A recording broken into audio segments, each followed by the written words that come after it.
पुढचा प्रश्न आहे, the traffic light at 3 different road crossing change green after 60 second. म्हणजे ग्रीन होतात किती? 60 सेकंद नंतर, म्हणजे 1 मिनिट. 120 सेकंद, तर 120 सेकंद म्हणजे 2 मिनिट. आणि 24 सेकंद म्हणजे अर्ध्या मिनिटापेक्षाही कमी भाग आहे. ठीक आहे.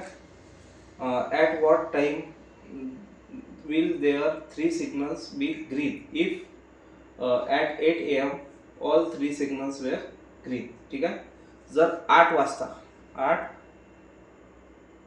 म्हणजे 8 AM ला जर ते सगळे ग्रीन असतील, तर अशा वेळेस लक्षात ठेवा, टायमिंगचा एक्झाम्पल असेल आणि त्याच्या पुढचा टायमिंग आपल्याला पाहायचं असेल, तर अशा वेळेस आपण LCM काढतो. इथं 60, 120 आणि 24चं LCM तुम्हाला काढायचं आहे. अशा वेळेस लक्षात ठेवा, 60च्या टेबलमध्ये 120 येतो आणि 24च्या टेबलमध्ये सुद्धा 120 येतो. तर अशा वेळेस LCM हा 120 असेल, 120 सेकंद. ठीक आहे. अगर छोट्या नंबरच्या टेबलमध्ये मोठा नंबर येत आहे, दॅट्स मीन तो नंबर हा LCM असेल.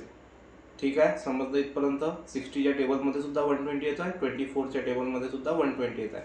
तर 120 सेकंद म्हणजे 2 मिनिट. आता 8 वाजून 8:02 AM, तर 2 मिनिट पास्ट 8 या प्रश्नाचं उत्तर असायला पाहिजे. ठीक आहे. थँक्यू.